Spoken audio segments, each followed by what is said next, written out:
Hey, how's it? In the name of Jesus. It's your girl Cranky. I'm doing my hair. I was tempted to do it off camera, but I figured I owe some people some lessons. If anybody follows me with any level of pedanticism, if they're anal about it, then they would know. So I'm on part 10. I'll come to it later. If people are any kind of, they would know that my hair was chopped up.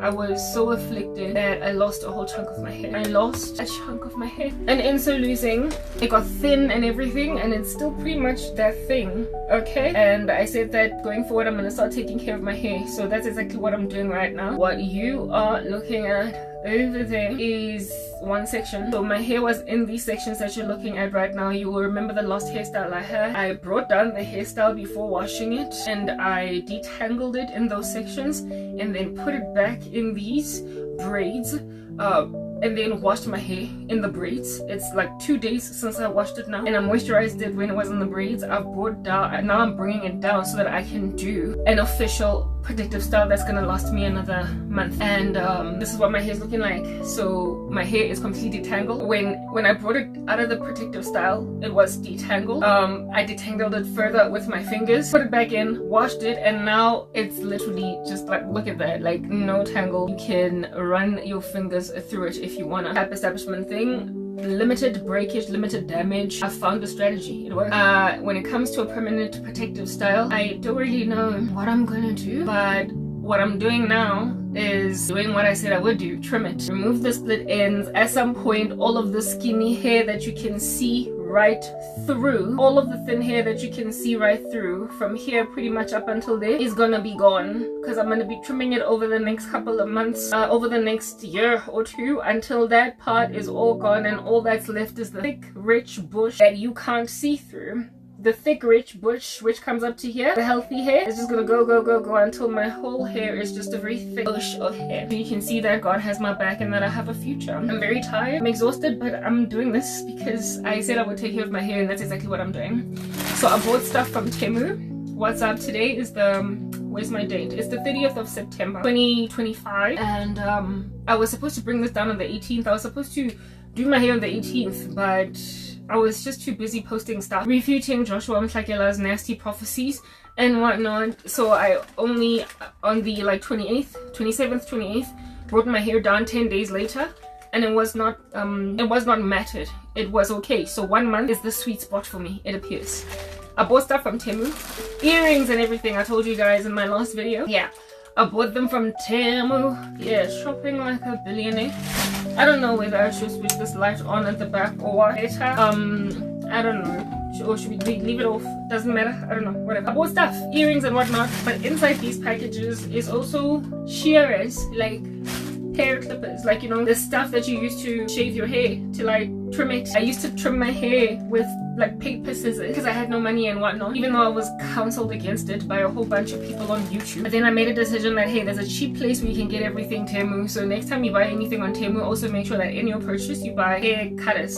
So let's just get into, let's show you this. While we have a conversation, we're gonna talk, we're gonna have a discussion about what's going on in the world at large, and just basically while I do my hair, give you counsel. And I don't know what is gonna be the final hair like style. One thing I know for a fact is that I don't want to add fiber in my hair because it made a very hard takedown. I hated just having to separate my own hair from fake hair and whatnot. So going forward, we're just using my own hair. I wanted to do cornrows, but I'm not that good at it, and my hair is not, I don't use heat in my hair. It's not stretched out enough for me to not tug and break my hair, so we're not going to do that either. However, we're going to do something that is just going to maintain my ability to take care of my hair. I'm even thinking that maybe I might do like a bun, like just a regular bun, and this time around bring down that bun every 2 weeks as opposed to once a month, because it's a bun, and like just put it in sections, wash it in sections, braid it like this, let it dry in these braids, and then put the bun back up every like week or two, and in that way I have regular wash days and my hair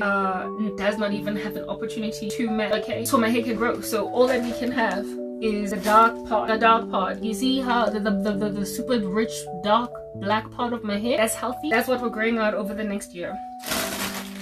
So yeah, because there is a next year. Y'all are not gonna believe this. You are literally never gonna believe this. Joshua Mhlakela. So sorry for the noise. Joshua Mtlakela, instead of repenting, doubled down. And I have not been watching him. Only people like I've made a decision to stop watching crazy people online. But there are people who do still watch them that I watch that are busy making commentary about them. So in their posts and in their YouTube videos, they're like, Joshua's literally doubling down. He's doubling down. And I'm like, you've got energy, you've got bravery. I am emotional. I am too broken and my life is too devastated to keep watching the grieving activity of charlatans, the grieving activity of people that are so stubborn, they're so recalcitrant that they double down. Like for me, it's like, have you no fear of God? Have you no reverence of God? And then all of their psycho fans going out of their way to say, I stand with Joshua. He has doubled down and said that his dates are right. He's still the real deal because his predictions are now based on the Julian calendar. Thank God it's not going to take us a whole cool chunky 3 months to invalidate him. This time around it's only just a matter of 2 or 3 weeks, because the 7th of October is around the corner. It's already the 30th of September and he's going to be invalidated on that day too. But you see, I told you guys that Joshua is like Harold Camping.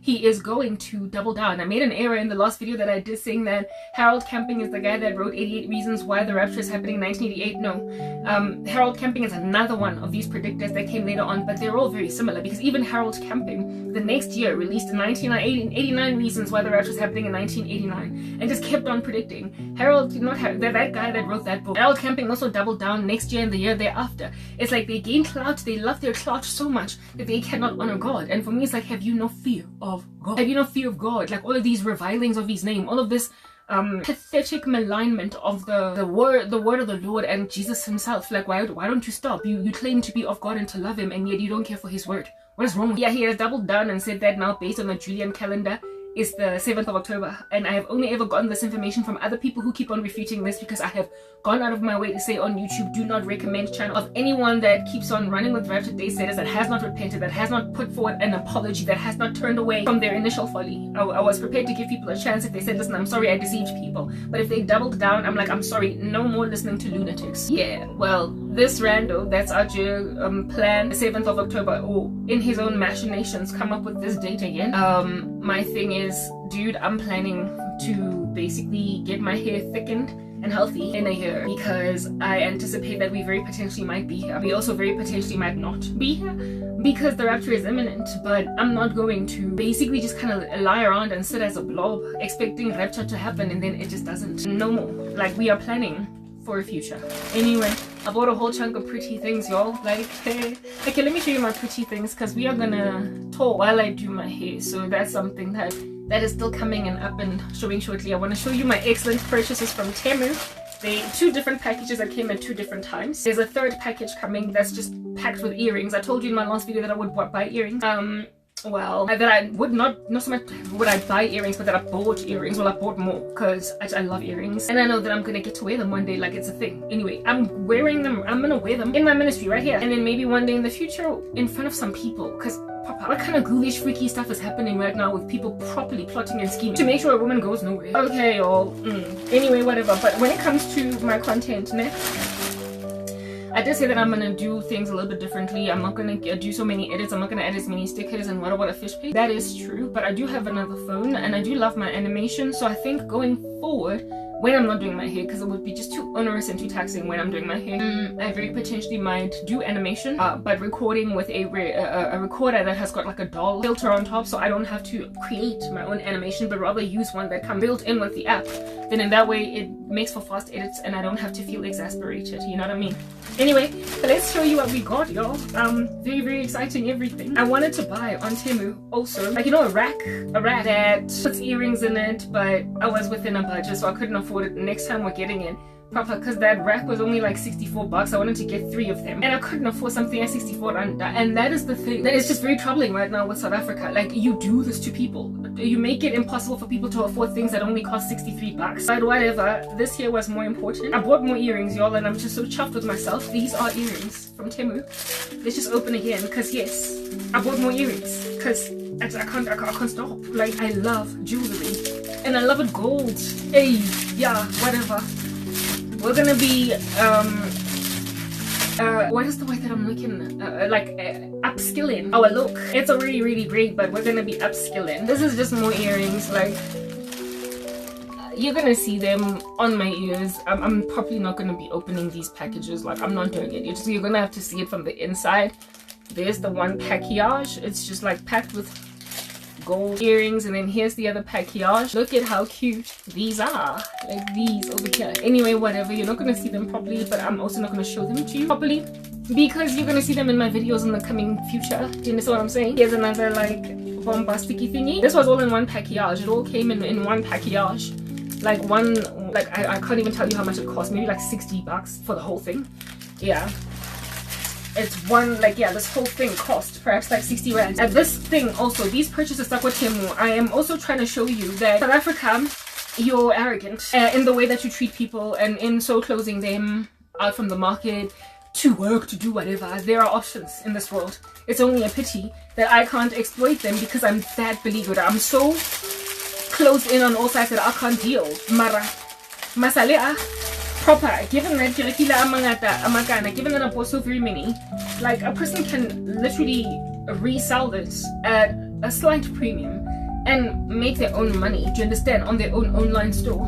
There's just ways around it. This African market is too expensive, it's crazy, and it's also making sure that its best people are kept out of the market because of corruption and because of witchcraft and ancestral worship and idolatry and hatred of your one true God, the one who got you out of apartheid. You are in so much rebellion against him that you can't even see when you're being taken over sorry, by other markets. The other day, like just day before yesterday, I went to Cradlestone Mall with my mom, and it was a Sunday around maybe perhaps like 12:30 in the afternoon. That's like pretty much after church, and today's the 30th, so and it's Tuesday. So the other day then when I went there with her was on Sunday, which was essentially the 28th, right? That is month end. It's month end. People get paid in this country from like the 20th up until the 30th. Most of them get paid on the 25th, and a lot of people you will find in malls just bustling in malls on around payday, right? So close to payday, 28th, 29th, 30th, 20th, 22nd, 24th, 25th, and especially on weekends, and especially after church. So Sundays malls are bustling, and Saturdays malls are bustling. We went to Cradlestone Mall, which is quite a big mall in the west of Joburg, y'all. It was kind of eerie how empty it was. It was empty. Restaurants were empty. The mall looked like it was Christmas Day. Like if you've been to the mall on Christmas Day, not Christmas Eve but day, it's just empty because people are at home. The roads are empty on Christmas, etc.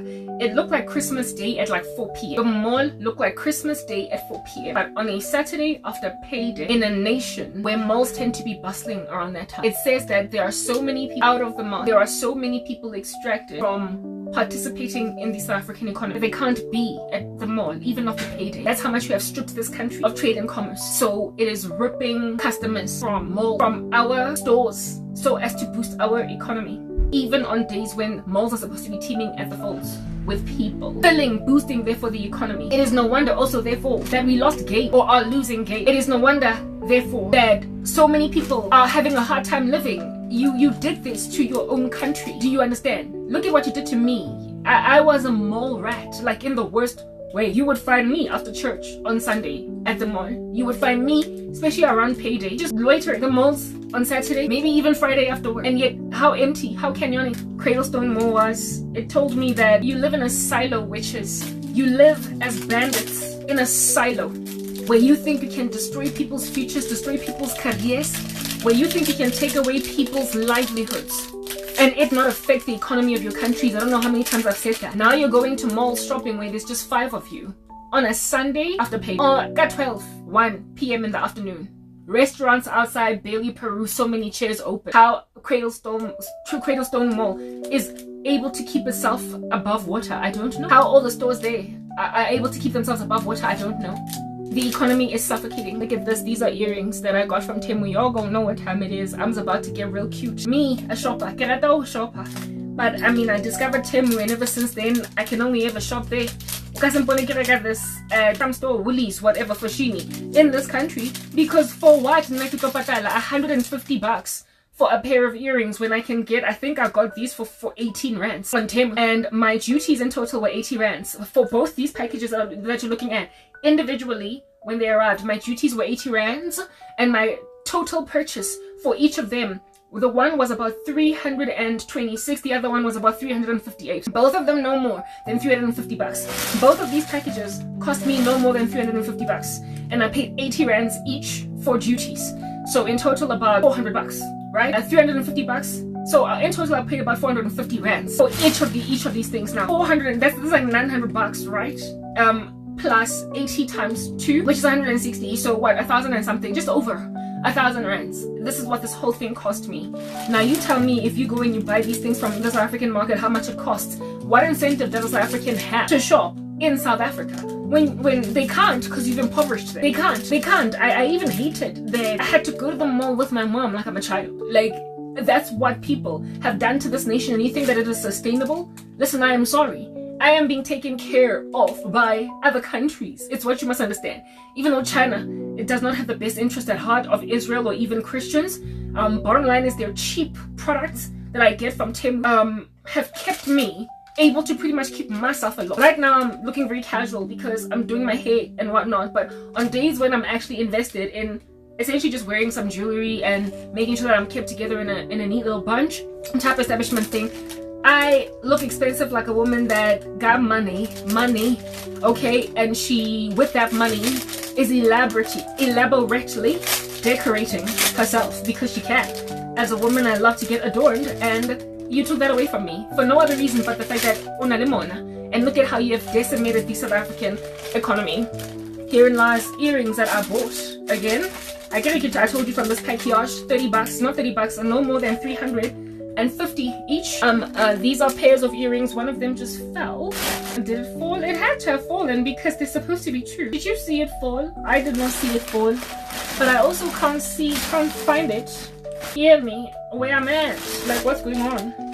I'm pretty sure that it's here somewhere. Oh yeah, there it is. I'm sorry. It had fallen, but now I have discovered where it was supposed to be. But then why has it fallen? Where's the stopper at the back? Maybe I ripped it out until the stopper also came out. It's not a train smash that the stopper has fallen out, but it's really quite inconvenient because I would much rather have the stopper be with me. The stopper's here somewhere. It's gotta be. Mara, it's small and it's transparent. It's plastic in color. I'm not gonna find it easily. So I'll look for it once I'm done with showing you all the pretty things over here. These are all earrings, like you could imagine. What under heaven, like, yeah, I wanted flatter earrings like this because last time I bought earrings were very small, and also loopy earrings. This time I was like, I'm going big because otherwise I'm gonna go home. Okay, go big or go home. Anyway, oh, here it is, the stopper. Found it. Grab this thing before it eludes me again. It's inside the package. Grab it before it eludes me. Put it over there. Yeah, I'm about to look nice and cute rocking all of these. And no, dream on, like Papa, you can totally dream on South Africa. I'm not going to be looking all cute and ornate and glamorized just inside this shack, in this room, in this incubated life. You want to eat to think that God is going to keep me in this position. God don't miss. Like, I'm busy watching again. Oh, look guys, there's like teddy bears here. How cute. Look at that. It's like a little teddy bear. It's an earring. That's a teddy bear. Oh.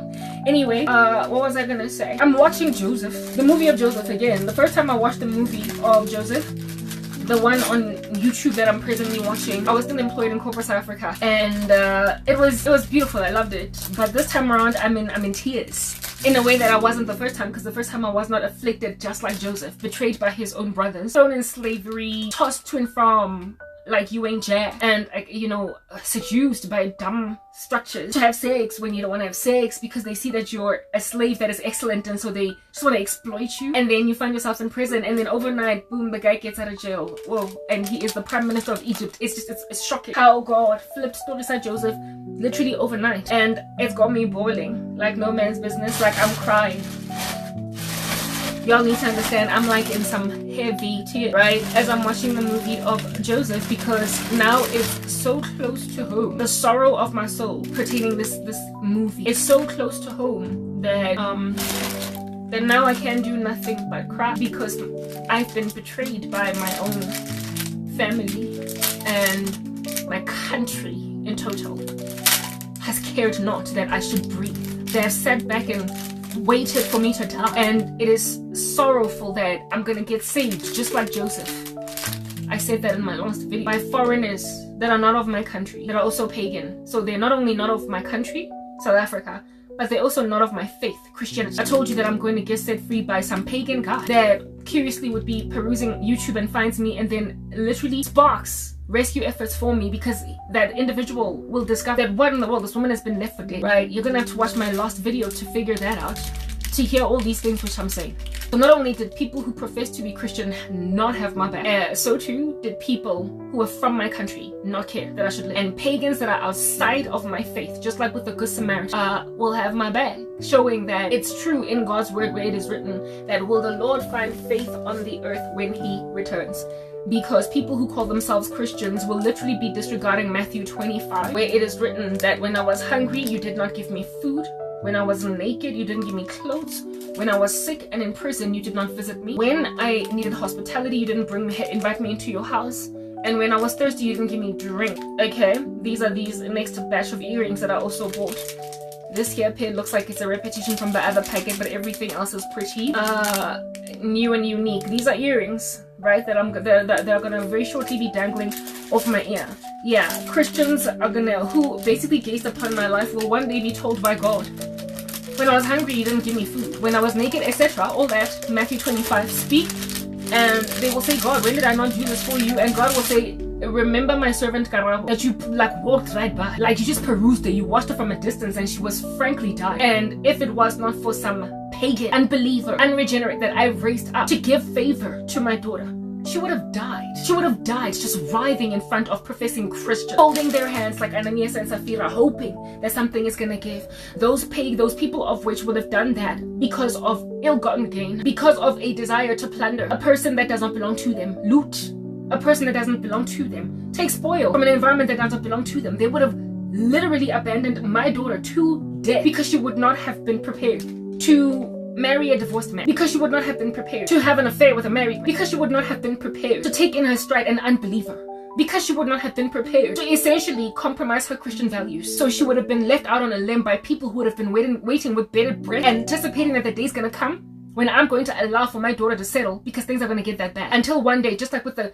Good Samaritan, an unbelieving man, pagan, that happened upon her content out of nothing but curiosity, will rescue. And so put shame on not only the professing body of Christ, because really these are not Christians. If you are denying Christ food, and if you are denying Christ hospitality, if you are not of God, you are a goat. You are told to depart from me, worker of iniquity. So the professing body of Christ and these gnarly pagan witches all over the show that are burying me, making sure that I can't be seen by actual Christians who would have enabled my cause. These people will have buried me from Christians, made sure therefore that the only way that I could ever been taken out of this situation is through an unbeliever. It had to be through an unbeliever, because you made sure that true saints, my sisters and my brothers across the world, don't see me. Because ain't no true Christian gonna walk by. Ain't got to it's a drive-by shooting the boys in the hood. Ain't no true saint gonna walk right by a suffering Christian and just let that linger. It would not. The attack of conscience would be too rich and too rife, too haughty for it to just be left to linger. Like, they would not have been able to, with any level of believability as Christians, just watch a Christian riot when it is well within their ability to do something about it. These are earrings. Again, I'm not taking them out of their package. You can see how cute they are.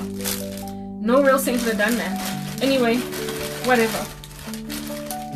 So I still rock up, I still pitch, I still, these are rings yet again. I still rock up, I still pitch, I still do what I need to do as a child of God to make sure that I am perpetually ever before the prospect, the possibility of being harnessed out of this. Insofar as I keep on rocking up, however frequently I rock up, there will always be a possibility that I could get harnessed out of this mess that I am in. It'll always be, and that's the only reason I pitch. God keeps on comforting me, telling me, stay alive, stay alive, stay alive, stay alive, stay safe, stay safe, stay safe. And remember my servants in the Bible. I don't miss, I'm God. I don't make a mistake, I'm God. So as I was watching the movie of Joseph, as I'm busy watching the movie of Joseph, I am so crazy, like edified by it, precisely because of the fact that no one from Canaan, no Hebrew, no Israelite in Egypt was in Egypt to see Joseph suffering, and so therefore have his back.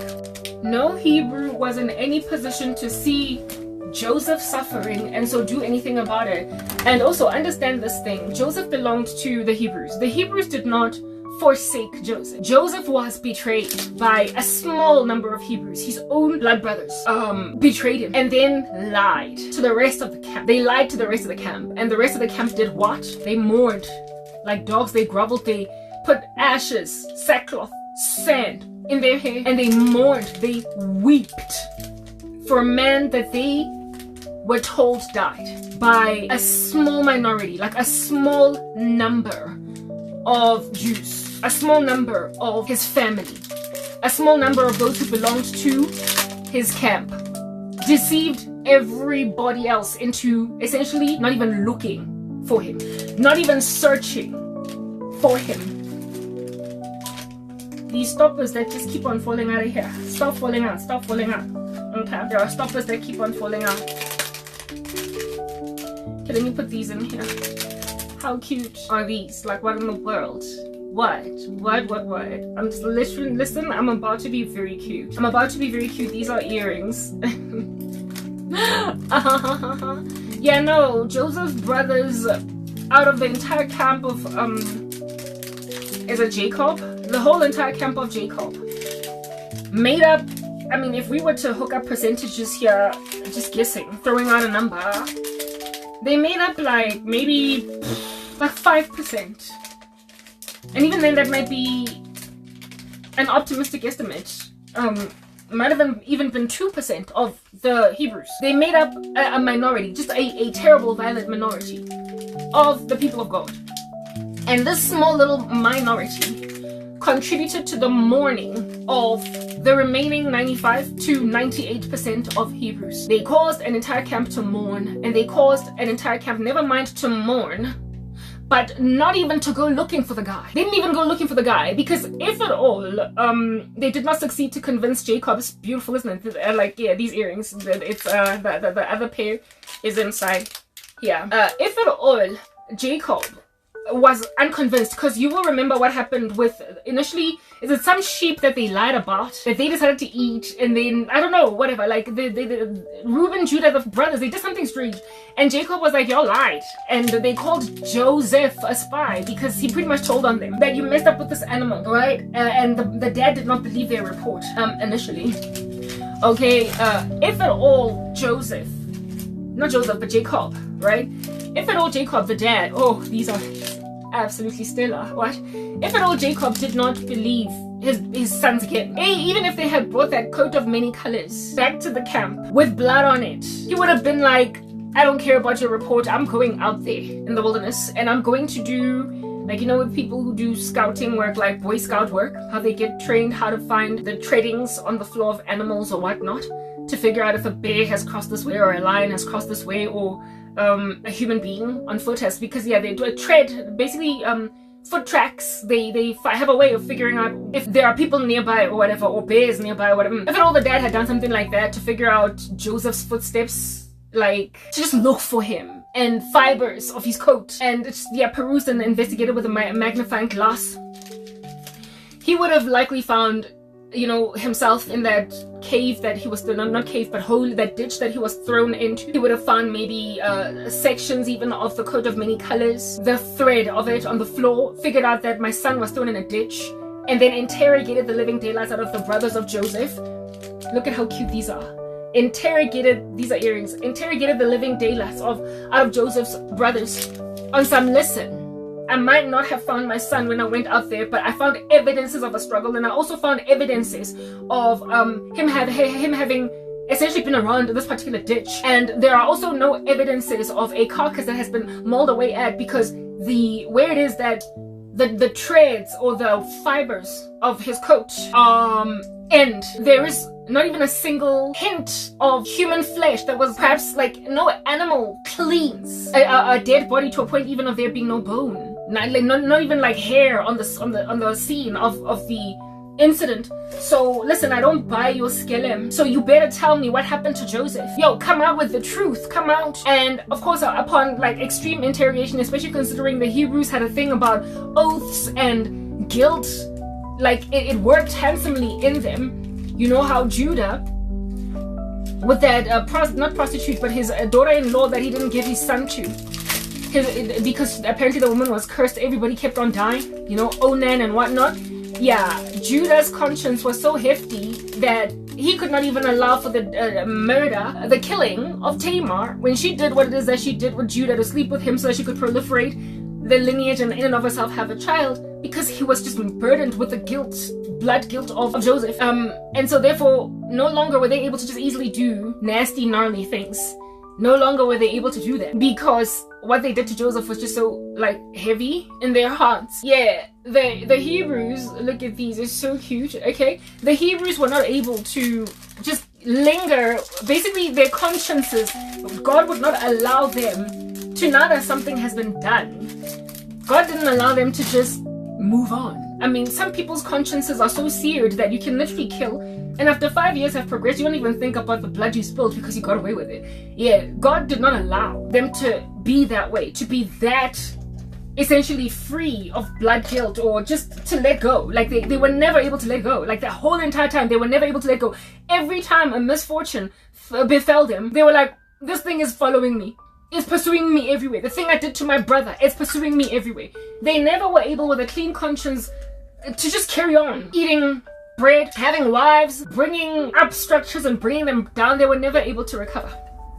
They were never able to recover. Yeah, so upon being super interrogated by Jacob, where's my son? If at all, he was like, yo, I have enough evidence after going out there to look for Joseph because I don't trust your report. I have enough evidence to run with to know that my son is somewhere. What did you do? And he would have knocked on their door, knocked on their door, knocked on their door, and basically like just kind of pulled out this information out of them, interrogated it, bribed them, enhanced interrogated them, until they were like, we sold him to Egypt, we sold him to the slave traders, what were they, Amalekite or whatever, I stand corrected, that then of course sold him to Egypt. Jacob would have traveled to wherever these slave traders were at, asked them, where did you sell the Semite boy? And then once they said that we sold him to Potiphar in Egypt, he would have then gone to Egypt and said, listen, I'm sorry, I know this guy was sold to you as a slave, but how much do you want? I want him back, he's my son. He was taken from me and he was not supposed to be sold. They were going to look for him and they were going to bargain and they were going to part ways with goats and sheep and whatever it is that is livestock to give to Egyptians, to basically Potiphar, to say, you mistakenly bought a slave that was not supposed to be a slave. Give me back my son, but I will compensate you for him, because his life would have been worth more than any livestock. His life would have been, he was after all the favorite kid. Yeah, but they lied so well. They lied so well about Joseph. Oh my goodness, these are just so spectacular. Like, what in the world, right? Like, they're so cute. They lied so well about the death of Joseph that Jacob did not even go looking for him. Everybody mourned, everybody took it as truth. And now when no one is looking for you, when 98% of your camp that is mourning you don't even know that you can be found somewhere, and so people be relieved from the sorrow of mourning a dead person that is not actually dead. This is what they look like out of the package. Just so cute. Okay, yeah, no, if at all, they can be relieved from mourning and fetch their person, and they will fetch their person. And they showed that they can fetch a person that is afflicted by enslavement of sorts, like taken by someone that they don't want to be with, and so it's a form of slavery, because they did that with Diana, like proper, the whole camp, pretty much Jacob's sons. Okay, this was what was in this package. Did I show you these? It's more rings. Okay, you will see them when I do my other videos one day, because right now it's not that day where I'm wearing rings. After all, I have to get all up in my hair. You remember the story of Diana, right? The sister of the brothers, Jacob's kid. She was raped by some buffoon, by some baboon, by some nasty rando in the town where they were at. I stand corrected as to the whole facts of the case, but she was sexually harassed. She was sexually abused, and this dude, after abusing her, spoke kindly to her and then said, I want to marry you. Like, what the heck? You're marrying your rapist? Like, men can be crazy. Like, you don't get to rape me and expect me to love you as your wife afterwards. What's wrong with you? Anyway, this guy did that. Like, what's happening with me today? I got like rapist crazies that are cancerous in the way that they think. They're metastasized to the nth degree of themselves. They're terminal. The way and they want me as a wife, even though they keep on harassing me with korobela. They keep on messing with my future, and if I were to end up in any of their households, I would exactly be like Diana. I would be like Diana. I would be like the daughter of Jacob. And what the Hebrews did, the boys, the sons, and I believe the instruction of, is it, which one of the brothers? Was it Zebulun or Levi? I stand corrected, but one of them was like, we can't just let this happen. Our sister is not a prostitute, and this dude treated our sister like a whore. So after they get circumcised, it'll be nice and weak, and we're gonna kill every last one of these randos. So they displayed that when one of theirs is enslaved to a circumstance that they don't want to be in, no negotiating around that, Papa, is not happening. We don't take prisoners. We're just gonna go and get our Diana back. But this is how we're gonna get Diana back. We're gonna kill every one of those tribe men. There will be nothing but women left. And then we are going to take our sister. They showed that they can do a rescue mission where they would eliminate an entire villages or entire cities worth of men just to set free one of their own. It was in them. It was in them to even commit such extreme acts of violence just to set free one of their own. They had that kind of a heavy sense, deep sense of family. And that's how it is even with us as the body of Christ. We have a deep sense of family. We have a deep sorrow. That's why we can mourn so heartily for people we don't even know insofar as they're Christian. That's why we are so troubled, so burdened upon hearing of the massacring of Christians in Nigeria. I came to find out recently from one of the channels that I watch on YouTube, it's just so devastating that ever since the beginning of this year, it's only been 200 and something days, 7,000, listen, that is not even an understatement. It's probably even modest, that estimate. 7,000 Nigerian Christians have been killed by Islamist extremists. 7,000! And yet they're unsung because they were not, I guess, in the political landscape, and their assassinations were not recorded on camera. They were not public, like what happened with Charlie Kirk. At least we got to be angered, and there be a righteous indignation in our hearts when Charlie Kirk was murdered in front of all of us, when he was martyred in front of all of us. But they get swept underneath the carpet, and independent institutions have to out gather all that data to let us know that this is what's happening in Nigeria.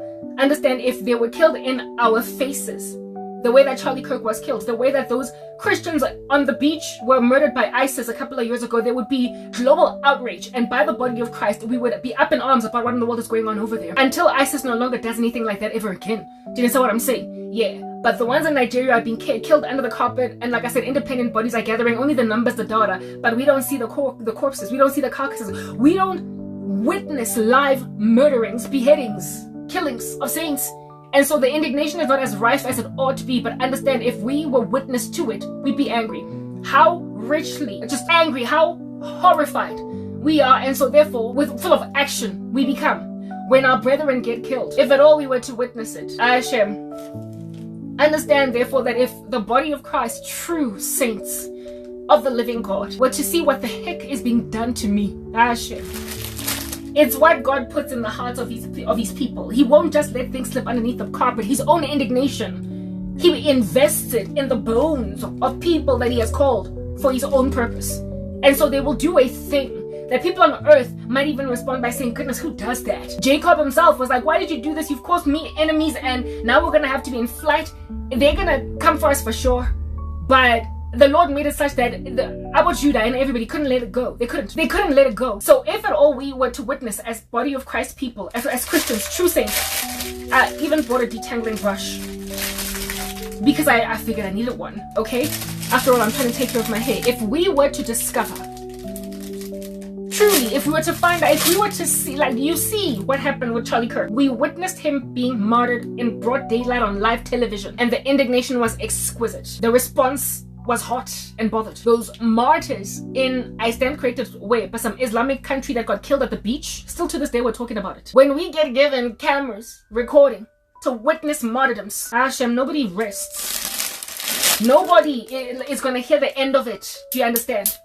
Nobody's going to hear the end of it. Nobody. The world in total is not going to be able to let go of this issue. They won't be able to just glide right by it. The reason why they can glide right by certain martyrdoms of Christians across the world is because, like I said, they're happening behind closed doors and we don't know. And every so often CBN News might cover it, maybe Fox News. A local network in Nigeria that is largely ignored, an independent network. But it's going to be people like Voice of the Martyrs or some other international independent group that covered this news. And so it came to me only because I watch Christian content and Christians are interested in stuff like this. The indignation. I mean, I cried last night when I saw this in a post on YouTube from one of my brothers. I cried. I was like, if these people were killed like Charlie Kirk, in front of cameras, the world wouldn't know whether they're coming or going. They wouldn't know whether they're coming or going, because God puts in his servants the kind of indignation that the brothers of Joseph, the brothers of Dinah rather in this instance, put. So like I said, it exists. It's there. They had it in them, the Hebrews, to essentially be so mad, so big mad, when one of their own is enslaved to a circumstance that they don't want to be in, that they would neutralize an entire city of people and focus on the consequences later, just to go and set free one of their own. Therefore, Joseph would not have, okay, so I bought a detangling brush and I hope it works for me. I don't know. I have a thing about pink. Everything of mine just so happens to be pink, even detangling brushes. Anyway, whatever. Yeah, no. The brothers of, okay, that's that stuff. Let me just put that back in there. Oh, this is from a new package, by the way. I just opened a new package. The next 350 bucks per purchase. Yeah, so therefore, if there was even a whiff, an inkling, a suspicion, just the smallest little one, that the guy's still alive, nobody would have rested in that camp until he was, what do you call this thing? Until he was located. Nobody. I bought hair things. Hallelujah. I told you that I was very frazzled, disquieted, unhappy about the fact that I don't have hair accessories. Well, I bought them.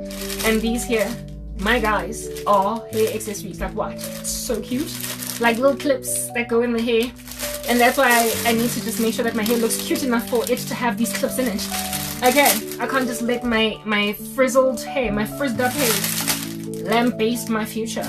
Can't do that. Anyway, hey y'all, if there was even a whiff, an inkling, a small little tender suspicion, they're so cute. It's like hair clips, okay? If there was even a tiny little whiff of a suspicion that Joseph is alive, even the smallest little suspicion, sniffing it around, like the way that you would sniff around when you're famished at somebody's stew or casserole on the stove, nobody would arrest it until they got that guy back. And if at all upon going to Egypt they wanted to hold on to Joseph, look at these babies.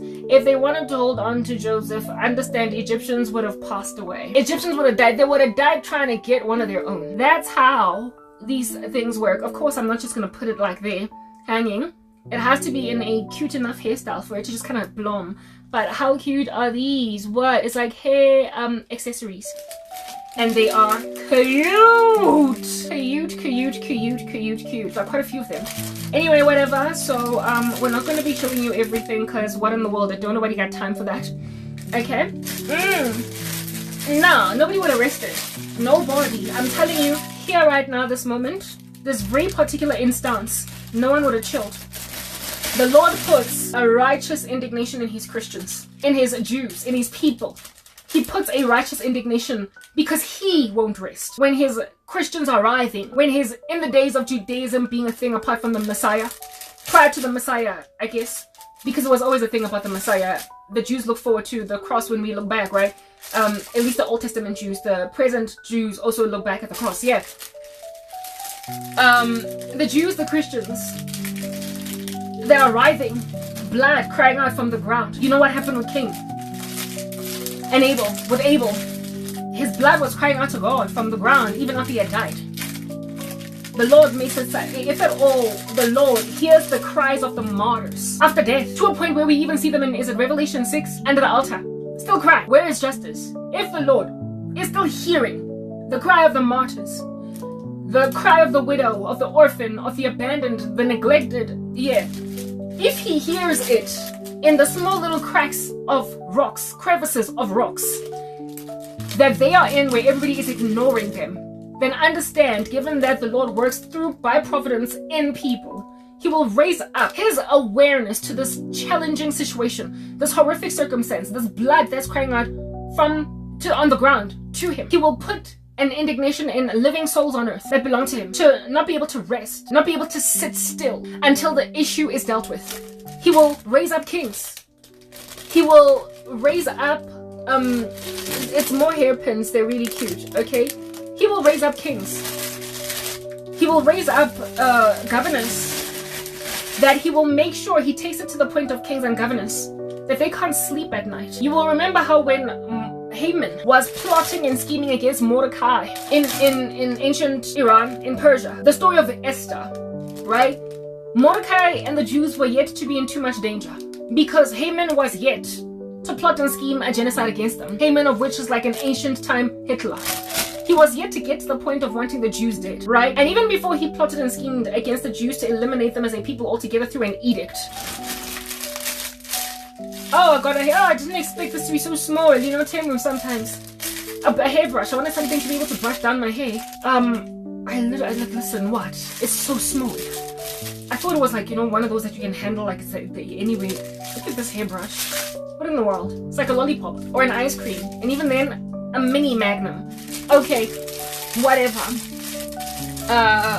He calls Xerxes, King Xerxes, Artaxerxes, however you pronounce him in that other translation. Artaxerxes. He calls King Artaxerxes to toss and turn in his bed at night and not be able to sleep. Basically have a bad case of insomnia. I mean, look at this hairbrush, you guys. What in the world? I thought it was like one of those that you could just to sleep down your hair. But like, it's a lollipop. Anyway, whatever. But it's cool. It'll do the job. It'll do the job. Because frankly, I only want it for my edges anyway. Okay, so let's put away the lollipop. The disappointing lollipop. Ooh, look at these. Y'all, look at these and these. Oh, man. You see, I'm getting excited as I speak. Because these earrings have power to make me feel a little better inside despite my life being, okay. It's, yeah. Artaxerxes or Xerxes was not Artaxerxes. Ish. I don't know how you pronounce that other version, and frankly I don't need to know. Okay, how adorable is this? No, this is not adorable, it's just glamorous. Like sometimes adorable is just an understatement. Anyway, whatever. Get my sale in the second package because I just can't stop buying earrings. Okay, anyway, whatever. Artaxerxes was like, oh no, oh no, oh no. No, he wasn't so much dreaming badly, but he was unable to sleep. He had a bad case of insomnia. He was just wrestled in his sleep, jostled. And so because he was wrestled in his sleep, just like what you do when you're jostled and wrestled in your sleep, you be out to grabbing your phone, don't you? Hey? Yeah, the tantamount of ancient cell phone device or the tantamount of ancient social media was just like chronicles of the kings. Hey, yeah, scrolling through social media, scrolling through Instagram, scrolling through YouTube, scrolling through whatever because you can't sleep until you find a post online that you're like, what is going on here? And then you realize that somebody is literally being killed or whatever. Yeah, that's what's given. Artaxerxes was not able to sleep. Xerxes wasn't able to sleep, and with insomnia he decided that he's just gonna read a book. Like what some of y'all do when you can't sleep, you read a book, you know? He decided that he's gonna read the Chronicles of the Kings or whatever. Just go through it, and apparently just blase after blase after blase. More hairpins that are just like crazy cute, okay? And upon going through these blase, when he's busy going through these chronicles, he then finds a story of a guy that essentially did something awesome for the king. Mordecai. He did something in the past that rescued the king's life. All of those crazies that want to give me HIV, I even have a World AIDS Day ribbon to show you that I'm not getting it. Anyway, whatever. Artaxerxes went through this Chronicles book thingy. Okay, these are so cute. These are all hairpins. Like, what in the world? Like, do you remember the time when you look so cute? Do you remember the time? I'm gonna make them look really great. Watch it, okay? Artaxerxes goes inside his books and he's like, oh my goodness, somebody did this for me? I am alive today because of this guy? For real? What's his name? Oh my goodness, he's awesome. And then he asks his 2IC right-hand man, Haman, what would you do for a dude that has done me a favor and has loved me and has taken care of me and made sure that I'm okay? Of course, I'm paraphrasing. Yet more of these thingamabobbies, okay? What would you do for this guy? What would you do for him? Like more hairpins, more hair clips. What would you do? And they're just all cute in there, okay? And then Mordecai's like, I would put my signet ring on him and my best coat and put him on my best animal and run him through the city square and have him be rejoiced over and celebrated by the countrymen. And then King Artaxerxes was like, very well, then do that for Mordecai. Shoot, what in the world? Why in the world under heaven did the Lord? And then of course Mordecai, not Mordecai, but This guy was embarrassed. He was humiliated, right? Haman was embarrassed and humiliated because, of course, his whole core competency, his only core competency, the only thing he's good at is just out here trying to kill the Jews or whatever. He hated them. All right, he loathed and despised the Jews, but God went before through making Esther chill in that household, and he also went before by making sure that the king can't sleep at night, and then goes and watches social media, essentially watches something that he would have just not watched, and then on that particular day he happens upon information that all this time he had not happened upon. He then confuses, like, how in the world do I not know this? And then is like, I need to honor this person, I need to regard this individual, and then puts honor on someone that one day in the future he's going to remember what he did for him. One day in the future he's going to recall that, hey, this is the guy that rescued me once. He's also going to find out from his wife that, listen, there's a guy that's trying to kill, never mind this guy, but all of his people. And so the Lord went before. Listen, God don't miss. God don't miss. So God, if at all his people are in danger, he will not only trouble mere lay Janes and lay Joes on the floor that love that person, he will also trouble big enough structures to set them free in a way that's going to ultimately alert to the attention of this big man, of this big woman that is able to make this big decision. He will then alert this individual to the fact that, hey, there is a guy that did some huge favor for you once upon a time that you didn't reward, and then one day that guy is going to have favor in the eyes of the king, and it is going to get learned that his 2IC right-hand man was trying to kill him in advance. But not only do you like him because he saved your life, but this guy wants to kill all his people.